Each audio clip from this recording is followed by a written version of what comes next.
Welcome to Alberta Conservation Association's Harvest Your Own podcast, the resource for everything hunting, navigating through the field, the butcher shop, and the kitchen. Life is all about great food. Let's get started. Welcome to the podcast. I'm your host, Brad Fenson, an avid outdoor enthusiast who has worked as a freelance journalist, photographer, and public speaker for over 3 decades. I have hunted, fished, and foraged all my life and hope to share my passion for the outdoors. Along the way, I want to encourage everyone to harvest wild proteins and enjoy the satisfaction of providing the next meal for your family. Our goal is to educate, entertain, and inspire individuals to get outdoors and create a connection between food, health, and your future meals. Welcome to Harvest Your Own. Today I've got a couple special guests from Raise the Bar, Sherwood Park location.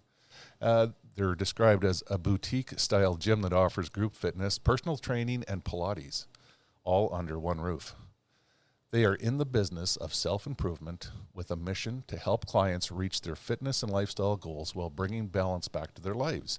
And anybody thinking about getting into hunting or that is dabbled in it or is an avid hunter knows that, or maybe you don't know, fitness is critical to your success and enjoyment and long-term activities outdoors. So welcome to the show, Joanna and Kara. Hello. Thank you for having us. Well, I'm excited about doing a fitness one because I prepare for my hunts and we talk about repetitive activities and stuff, and it's something to think about. Some people don't focus on it. So, Joanna, give us a little bit of background. Who are you? What do you do? Okay. So, as Brad said, I am a co-owner of Raise the Bar. My specialty is more the Pilates side of things. So for those of you who don't know, Pilates is just a methodology, a type of workout. So we have some equipment that we use to do that, but there's also mat style. But I would say the biggest thing with it is it focuses a lot on core strength, a lot of the smaller muscle groups. So building a really strong foundation to kind of build your strength from there.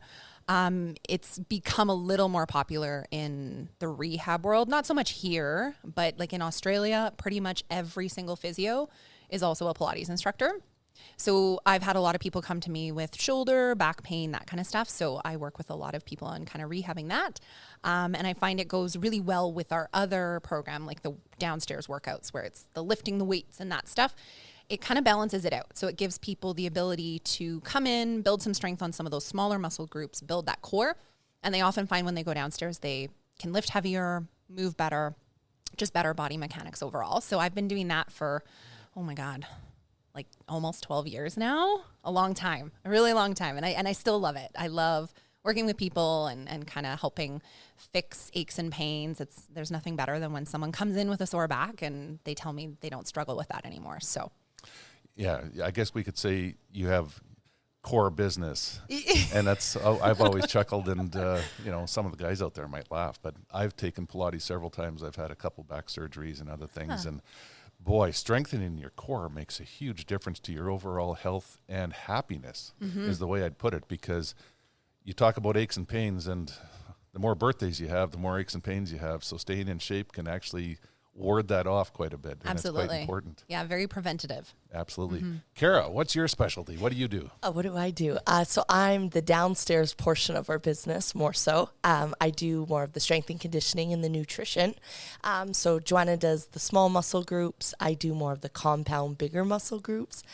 So I'm a personal trainer as well as a certified nutritional consultant. So I get to help clients kind of get their bodies moving and then help them achieve maybe more specific goals when they start to dial in their nutrition. So yin and yang, we both get to kind of do what we love in a different way, but that's what makes our studio so incredibly special. I'm really thrilled to hear that you have that training with the nutrition, because it's really hard to do one without the other. Oh, for sure. And I think that a lot of times people think that they are going to move their bodies, they're going to come to the gym and they're going to lose all this weight. And truthfully, a lot of times they end up gaining weight because they gain muscle or they start to increase their appetite. So they start to get frustrated, but it's that nutritional component that actually is the game changer. Absolutely. And it has a lot to do on hunt day for people like myself. And, we're hoping to grab the ear of listeners that are thinking, boy, I'd really like to give that a try. I got some friends that hunt or a spouse that hunts and want to give it a go. what do I need to get ready, or what do I need to enjoy it more? So Totally. that's kind of what we're going to focus on today, but it sounds like you're very well-rounded at the gym. What kind of programs do you have? Do people, just drop in, make appointments, obviously with personal trainer, but are there some classes and stuff to take as well? Definitely, yeah. Yeah. Our biggest, I would say, is our group fitness program, which people can have a membership or drop punch pass to do drop-ins, and it's all around access to everything. So they get access to the downstairs, the strength and conditioning, the Pilates, we have yoga. Our big thing is balance, and it doesn't always have to be the heavy go hard. There's that, like Kara said, that yin and yang where they're getting the best of both worlds. And it sounds like it's well set up so that people can adjust with their schedules and lifestyle. Yeah. Yeah, we have 5 a.m. classes all the way to 7 p.m. classes. So the goal is that you can come in and give your body what it needs on any given day. And I think in this day and age, we're so busy. So we often check out, but we want clients to check in. If you're sore, if you're tired, maybe you need to go to a yoga class, a Pilates class. Maybe you don't need to go do the hard lifting to add more stress to your body. And so we try to offer, we offer 40 classes a week. Wow. Lots of variety, but ultimately you're giving your body what it needs on any given day so that we can continue to grow, evolve, and challenge ourselves. Hunters need to challenge themselves too. This time of year with spring snow goose hunting, the sun comes up early. Legal shooting light is at 5:30. That means you're up normally at 2, drive out to the location, set up 1,000 decoys and your blinds, get ready to go. So it would actually be wise if people wanted to get out on these early morning hunts, to practice by getting to the gym at 5 in the morning. Absolutely. And working hard. I was just going to say, those sound like our kind of people. Seriously, like that. I'm like, we get up at like 3:30, 4. Right. Joanna, we're pretty much hunters. Yeah, we could totally do hunting. It's hard for most people to comprehend some of this if they haven't had a fitness program in the past, but being fit means you don't need as much sleep. At least I find when you're in decent shape, a regular sleep pattern comes more easily. You feel more rested. It's bad eating habits and sort of letting things slide a little bit that make you lethargic. Is that the right word? I mean, I would disagree on that a little bit. We're big advocates of sleep. So, but when you're in hunting season, you probably can't sleep as much. But you're right. Good, healthy, or just maybe choosing lifestyle choices that support certain areas of your lifestyle. If sleep isn't one of those ones where you can increase your sleep, then choosing proper nutrition and choosing exercise is going to make you feel better. We like to encompass all avenues of health, so managing stress, sleep, nutrition, etc. But if you can't increase your sleep, then yes, of course, exercise and nutrition will help for sure. Kara also really loves her sleep. Oh yeah, I could talk about sleep all day. I'm more the one that pushes the boundaries probably a little bit with my sleep, mostly because I really like reading at night, and if I'm reading a good book, it's hard to put it down. But yeah, she's pretty structured with her sleep. Yeah, I feel like it's one of those things that you don't really realize how much it makes a difference in your life until you get enough sleep. Yeah. So you think you can live without it, and you notice that you're not affected a ton if you don't get enough sleep. There's other factors that will make you feel better, but if you get the sleep portion under control, you're going to feel that much better. Yeah. Absolutely, and it all plays into exactly what we're focused on, is people getting into hunting, wanting to do it. There's lots of late nights, early mornings, going hard. And my comments about sleep, where I find myself when I'm on a fitness program, I sleep better and more regularly, and I spend actually less time in bed, but I'm better rested. Totally. Yeah, you're getting better quality sleep. Right. I could see that. I went through that. That was about a year ago. I realized I was sleeping more hours, but the quality was terrible. And so, I wasn't waking up rested. And then once the quality was there, it was like, oh, okay, now I've dialed it in. Right. This podcast is produced for Harvest Your Own, a program dedicated to those who want to reconnect with food and health through their experiences outdoors. HarvestYourOwn.ca is a resource for individuals to learn more about hunting and the outdoors. There's information to get you started and ensure that your compass stays pointed in the right direction to be successful. Where's your next meal coming from? So the podcast is basically talking about being physically and mentally prepared or equipped to start hunting or take it to the next level. So Tell us about your clients. Is it just a bunch of, muscular people in there working out all the time? Shockingly, no.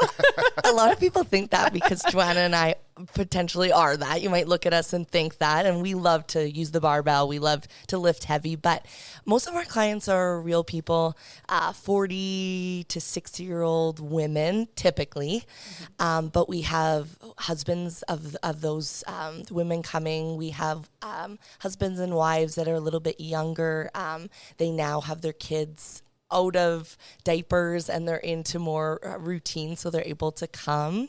But just your average person who wants to feel better, I would say is our Gen Pop. I would agree. Yeah. Yeah, and I think that's important because maybe there's some young moms out there that would like to do some things with family or get together with dad again, or who knows what the scenario is, but there's an opportunity for them to get out, even socialize again after the last 2 years we've had to get to the gym, meet similar-minded people, work out, feel better. All the rest of it is very important. Totally. And it's funny because the men that Joanna's 6 a.m. class, for instance, is mostly men, and mostly men that have bad backs, bad shoulders.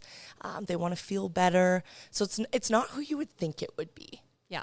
Which I think, like you said, is nice to hear because I think people get intimidated. They think, well, I can't go to a gym. Everyone there is they're going to know what they're doing. They're going to be so strong. And everyone starts somewhere, but we have a very open, inclusive community. And like Kara said, they're just regular people. And there are no boundaries. People only create their own boundaries. So if you've got a bad back or bad knees, you can actually benefit yourself by building the muscle in the right place to support. I have terrible knees. So I'm talking from experience. I can go to the gym and I can do squats where I don't have to use my knees themselves, take the pressure off them and do different things to build the muscles. And it helps me to still go out and do the real hardcore hunts like mountain sheep and mountain goats. Well, and a lot of people exercise so that they can continue to do the things that they love. Exercise doesn't have to be your only form of fitness. We have clients who are big avid bikers in the summer, so they come to get themselves strong, their core strong, so their back isn't bugged when they're in a hinge position on the bike. So it's pretty cool. Yeah. You talk about a hinge position on a bike. One of the things that I was talking about is snow geese. You got to carry everything into the field, from the decoys, your shotgun, your ammunition. You've got to bend over at least 1,000 times setting up the decoys and walking them out half a kilometer from where your hunt zone is.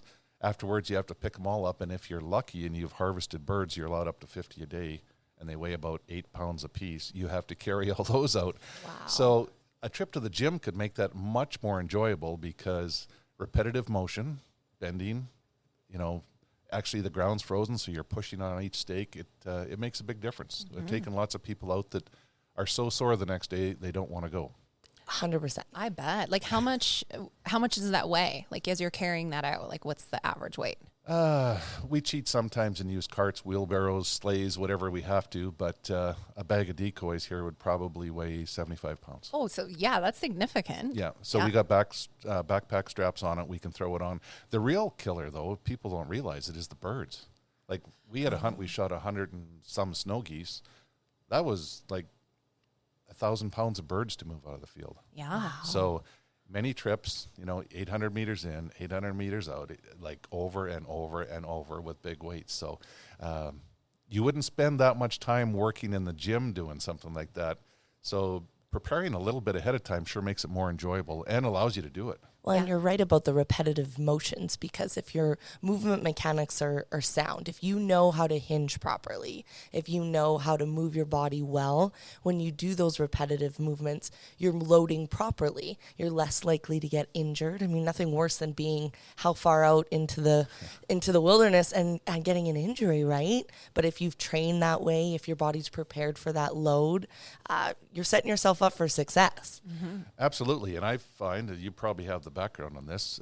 When you're fit, you have better balance, Definitely. Oh, 100%. And that's a huge thing with Pilates. Yeah. Joanna's teaching them and training them for real life. What happens when you, slip on ice or your one foot is on an uneven ground? How are you going to balance yourself? Mm-hmm. And core comes into play there, right? Yeah, I've had a few people after doing Pilates consistently, they used to find they were very clumsy or very klutzy, and it's all about building body awareness, and it's called proprioception. So being aware of where your body is in space. And a lot of people don't have that. You'd be surprised. I feel it at times myself. I call it lack of focus, but which it could be. Your mind's off, like thinking about going to Costco and you're walking on ice. So, right. Yeah, for sure. But yeah, once they build that awareness, it's like you find you have way better balance, way better body control. What would somebody that is listening and really keen to, check out Raise the Bar, where to start? Where are they going to start? They're not going to go in there and do something that's going to make all their muscles hurt the next day. Where does all this begin? That's a great question. I guess it depends on what their goal is, like what they're coming for. If they're looking to get out of pain, but they also have a lot of big goals, that would be our number one focus. How do we get them to move well? How do we bring awareness to how they're moving their bodies? So we would probably start them with Pilates a couple days a week, maybe even yoga. Sometimes the pain isn't coming from an injury necessarily. It's actually coming from tension. Their muscles are tight. Something that Joanna talks a lot about in her Pilates classes is how the body actually is designed to move. We've adapted and we sit a lot, we bend over a lot. We get used to that way of moving, but that's not necessarily how our bodies are designed to move. So teaching them the educational piece of how your shoulder blades move and how your body is designed to move seems to kind of, resonate with people. And then once they have this understanding, they kind of are moving their bodies better, then that's when we would probably introduce them to more of our strength and conditioning, the high intensity classes, so that they're ready mentally and physically. Absolutely. Yeah, it's a rounded program, and what I like, what I'm hearing and like is that there really is something there for everyone, whether you're a young lady that's a bit intimidated about getting into hunting and want to get prepared, to some old guy that's got the aches and pains and a bad back that still wants to go out and do it. There's a place for them, and if they make a commitment to themselves, it means they get to do what they enjoy. Yeah. Well, Friday on our Easter class, I had to look around and just smile because my mom was there, my husband was there, and one of my really close friends was there, all doing the same workout. It was a partner workout. And sure, their speeds and their weights might have been different, but they were all doing it together. They were cheering each other on. The environment was so positive. And that is why we have created this place where we can all come together and sweat and create and cultivate community, and of course strengthen our bodies, but just overall just strength in our lives. It's funny because I was in New Zealand, and opening day of duck season there is like a national holiday. Literally, the country shuts down. The news the night before, they got duck culling contests in every town, every community, and on hunt day, everyone has their clubs that they go to, but it's all the grandmas that go out hunting together. So I met a group of ladies. The youngest one was 72 years old, and they go every year. But they mentally prepare for this. They went out for weeks ahead of time. They do like a 10K walk every morning together as their hunt group. And it's not like everyone did it. Some of the younger fellas didn't. They're working too much, but it was more of a lifestyle there. Yes, that's pretty cool. That's incredible. I always tell people we age because we stop moving, not the other way around. So if you keep moving and you keep preventing and not letting that fitness go, you'll age so much more gracefully. And not to say that sometimes things don't happen. Like obviously our structure changes and our goals will change as we age. But I have a client who comes, she's like 72 and she still squats with a barbell. That's awesome. Yeah. Well, I think too, people have these expectations that I did it when I was 20, so I should be able to do it when I'm 50. So someone who's went hunting with their dad now is going hunting with their kids. I'm like, well, I feel like we do need to go for maybe, like you said, that 10K walk. We need to prepare ourselves a little bit for that. Otherwise, we're going to be sore. We're not going to enjoy it as much. You have to do some type of preparation, like you would in anything else. Hunting would be no different. Absolutely. And, there's so many different styles of hunting. Like I said, a pheasant hunt where you could just put on a good pair of boots and carry a single shotgun and walk for 15 kilometers in a day, hoping to rise enough birds to fill your bag limit. Then there's the snow geese where it's repetitive, bend over, this and that.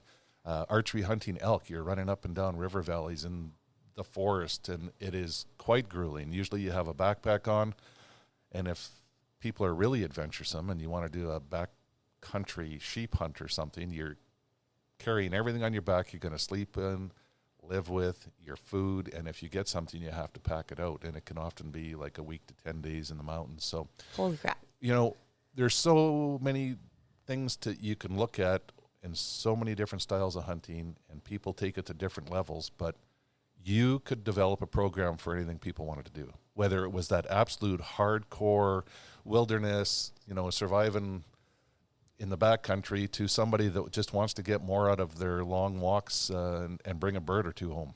Absolutely. 100%. Like, that's our favorite thing about fitness. It literally applies to anybody. You just have to find what you like to do, and that program can be basically anything. Like, we could get people squatting with a barbell if they want to, or grabbing their child, like, depending on their stage in life and what they're looking to do in their lives. We can make a program for anybody. You know, it's funny you say that, because you say grabbing your child. I've gone to the gym off and on over the years, and we have twin girls, but you learn how to do the farmer's carry and different things, and all of a sudden you're carrying your kid differently, because maybe I can get a little bit more benefit out of it. Seriously. So it's a frame of mind. And, you know, one of the reasons I think a person should go to the gym, and I really like personal trainers, is because you can go to the gym and work real hard, but if you're not doing it correctly and doing the right technique, you're not getting the maximum benefit. Oh, for sure. Yeah. I mean, we often tell our clients, like, you didn't hurt yourself necessarily doing one rep at the gym wrong. You hurt yourself how you move yourself in your real life. That being said, if you don't have a lot of time in your life and you are going to the gym, we don't want to have you moving poorly at the gym and in your real life. So hiring a personal trainer or coming to a group fitness class and having a coach to teach you how to move well at the gym and then optimize your time in your life is 100% worth it. This podcast was made possible by Alberta Conservation Association and the Harvest Your Own community. If you're interested in harvesting your own food, there's a comprehensive collection of information to gain insight and knowledge. Head to the field, harvest your own protein, prepare it, and taste the results. HarvestYourOwn.ca is a library of information, from getting started and geared up to processing, butchering, and cooking wild game to make the connection between health and food. Another important thing, how many hours a week would a person have to commit to do this stuff?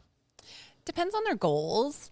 Like, we have some people who are dedicated. They come every day, right, except for Sunday. We don't have classes on Sunday, and most of them will mix it up. So we have some people that do Monday, Wednesday, Friday. They do the strength and conditioning downstairs. Tuesday, Thursday, Saturday, they do Pilates. So it's not that high intensity every day, because we obviously want to be mindful of overtraining. But I think if you're moving your body every day, there's nothing wrong with that. But it would depend on goals and reasonability. Like, when we sit down and talk with people and they're like, I want to start coming to the gym and I'm going to come every day, you sometimes have to have that conversation of, okay, well, is that even reasonable, first of all, for your schedule? Because if your body, if you've never worked out a day in your life and now you're going to do 5 days in a row, you're probably going to pay for it and you're probably not going to enjoy it. So you have to kind of sometimes dig down at what they're actually looking for and then be a little bit more reasonable. And then you can always up it from there if they're really enjoying it or they want to add maybe something else to their program. But we always try to be really mindful of, like, we don't want people coming and doing 10 out of 10 intensity classes every single day. That's too much stress on your body. You have to have some rest. Coming twice a week, is that going to give you some benefit? Yes. Oh, yeah. I mean, yeah, coming one day a week will give you benefit. That's a really important message, I think, because people get different conceptions of what goes on at the gym and what you have to do, what your commitment is. But a half hour with a personal trainer once a week is a great place to start. Mm-hmm. Oh, for sure. And I think just like the lessons that you learn when you're with a personal trainer, the mindfulness of how you're moving your body, what feedback you're getting from the body that you can apply. Like, that's 30 minutes in the gym, but you can apply that to hours in your life. So it's I don't know, 30 minutes of time spent on you can transform your life outside of the gym. It's getting started. That's the hard part for most people. Right. Yeah. They need a motivator. I'm hoping that hunting is it. So people that want to get more out of it or start, here's a great opportunity. take it upon yourself, make an appointment, go to a gym, look into a personal trainer so you do it right. Take Pilates because it all starts with the core. Yes. Look at all the athletes that do Pilates. Lots of them. Tiger Woods, Connor McDavid. They rehab both of their injuries using Pilates. Not only, obviously, but that was a big part of it for sure. Yep. It's a great place to start to build that foundation, right? Yeah. A lot of times people think that like the only avenue of fitness is hard. It's cardio. It's HIIT. They're going to be sore, tired. Pilates is not that. It's probably the opposite of that. Yeah, it's very low impact, so like anyone can do it. It's a lot of brain work. Like you have to think, which is, I think, good for a lot of people, and it keeps them kind of present. Hopefully they're not thinking about what they have to do after class. I find Pilates is a reminder of where your core is, because you are going to feel it a bit the first day, but it's that constant reminder that if you keep your core strong, your back's not going to hurt as much and your hips aren't going to be as bad. So if people are if they're facing challenges in life, it is something worth looking into because it allows you to help yourself. For sure. Well, and if you have a weak core, you can be having pelvic floor issues. Oh, yeah. You can be having shoulder issues. You can be having knee issues, back issues. Like the list goes on and on. So you might as well build that solid foundation. Absolutely. So I really think this is a great talk because I've got friends that won't go to the gym because they think that they have to lift 300 pounds and it's going to be steady and pounding. And, this is basically do it at your own pace. Another good thing of that New Zealand example, if you've got a group of people that you hunt with and you want more out of it, you could come together like your Easter gym experience with friends, family, everyone doing it at a different style, different rate, different tempo, whatever it is, but they're all getting benefit. Yeah. Totally. And we always talk with our clients about goals and expectations because I had this conversation with a client last week and she's like, wow, I really love your coaching. Like you push me to work harder. And I'm like, that's great. I'm really happy to hear that. But some people don't like my classes because they're actually not here to do that. They're here just for connection. They're here just to socialize. They want to move their bodies, of course. They want to feel good. But that's secondary to their main reason why they're here. And I mean, we kill two birds with one stone, of course, but I'm like, it doesn't always have to be about the fitness element. Coming to the gym can be about getting together with friends and connecting.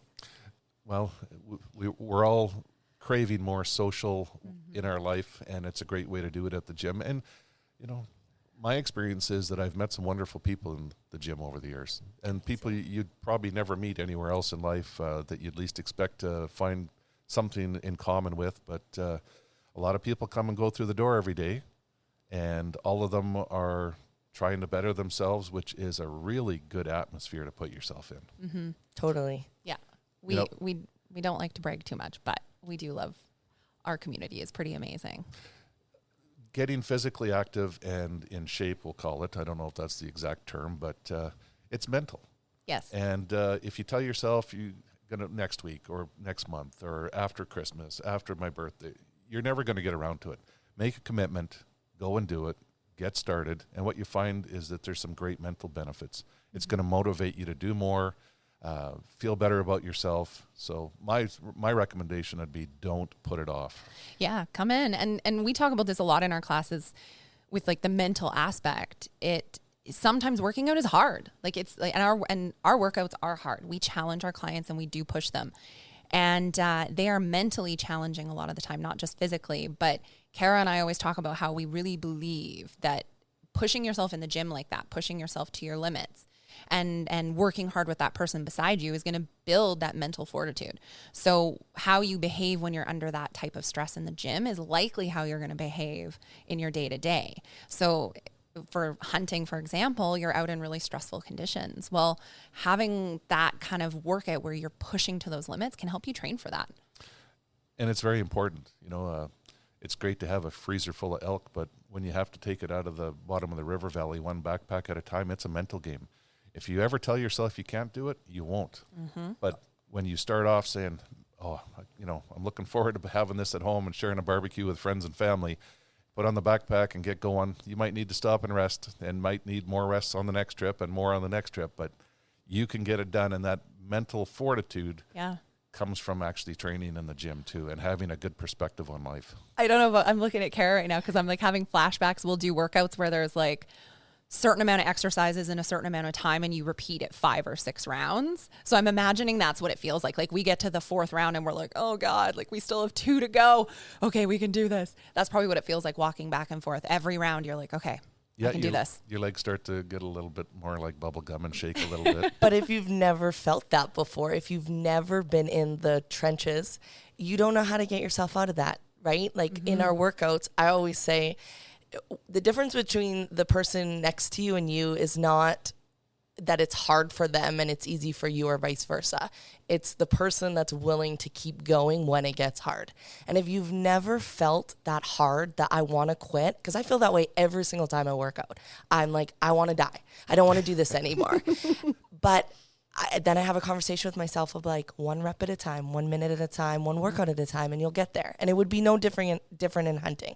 You get up to the next like cliff, or you get to the next spot, or you walk for 5 minutes. But again, if you've never felt that before, if you've never had to have that conversation with you or negotiate with yourself about where you're going to get to that next spot, I don't think you would be able to do it. Yeah. It's tough, and I'm glad you brought that up because, again, we'll go back to the snow goose hunt. A lot of times when the birds are really cooperating, a person could shoot 200 rounds in a day. Yeah. It's a lot of recoil on your shoulder, but that's not the tough part. The tough part is lifting a 6.5 gun 250 or 300 times to your shoulder. I tell people, if you're sitting watching TV tomorrow night, pick up a 6-pound weight and lift it 300 times and see how it feels. You don't think about things like that, but if you're physically conditioned and in good shape, you go out and you don't even notice it. It's true. You have to practice, right? Yeah. So I guess I'm asking people to dig deep in terms of what their goals are this year. We got this done early in the year so that people can get motivated, think about things, develop a program, find a gym, find a trainer, start with Pilates, start asking questions. Yeah. You know, if you don't know where to start, almost every facility, I'm sure you have an introduction where you sit down and say, who are you? What do you do? And what do you want? You know? Yeah. We want to get to know them and actually make sure that it is a good fit for them, because we're not the only gym, obviously, in Sherwood Park.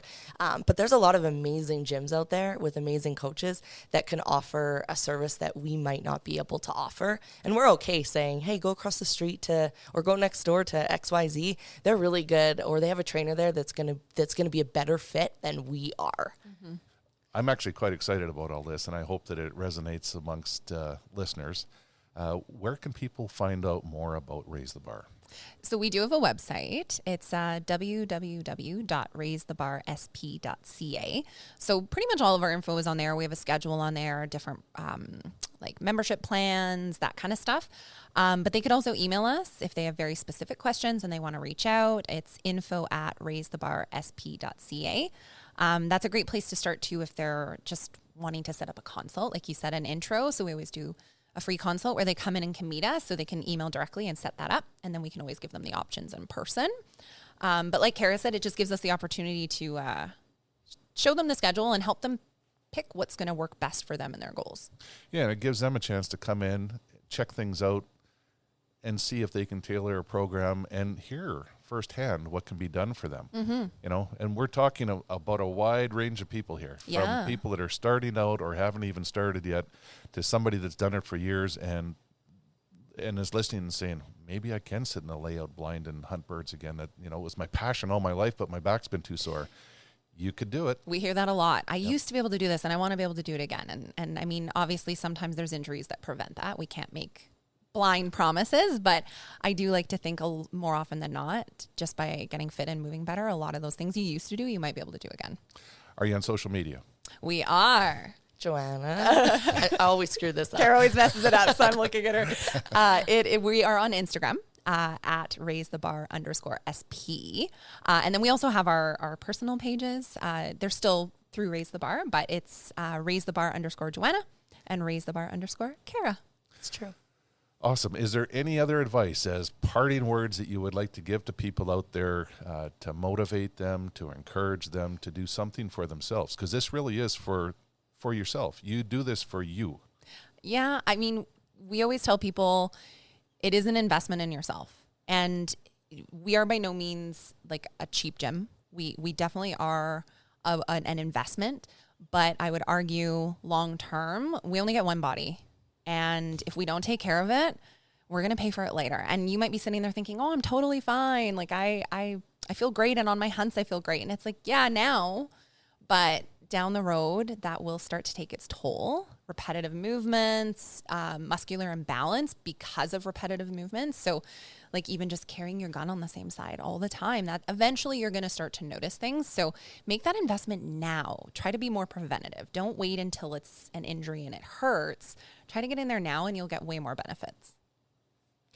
I would just say that fitness can be fun. So maybe you tried something and you didn't like it. Try something again. Like I love fitness with my whole heart, and I've tried every avenue of fitness, and there truly is something for everybody. Raise the bar. We would hope that it would be for you, but if it's not, go try something different. Simple as going for walks or ride your bikes is totally great too. But there truly is something that everyone can enjoy. It just might not be what you expect it to be. Mm-hmm. Fitness is very, very rewarding, and the name is very fitting. Raise the bar. Thank you. Thanks for coming in today and sharing your knowledge, information, and your passion, because it shows through. Oh, thanks you so Brad. much. Appreciate it. We hope to inspire people to reconnect with nature and appreciate where your food comes from by harvesting your own. For more information on getting started or to learn specifics about the Field to Fork experience, visit harvestyourown.ca and follow on Facebook and Instagram. Check back often for new material, recipes, and videos that are posted regularly. Please subscribe to Harvest Your Own podcast and take the time to rate and review the show to help us build a dedicated core of passionate hunters as our regular audience. Until next time, embrace the outdoors and all it has to offer. Thanks for joining us.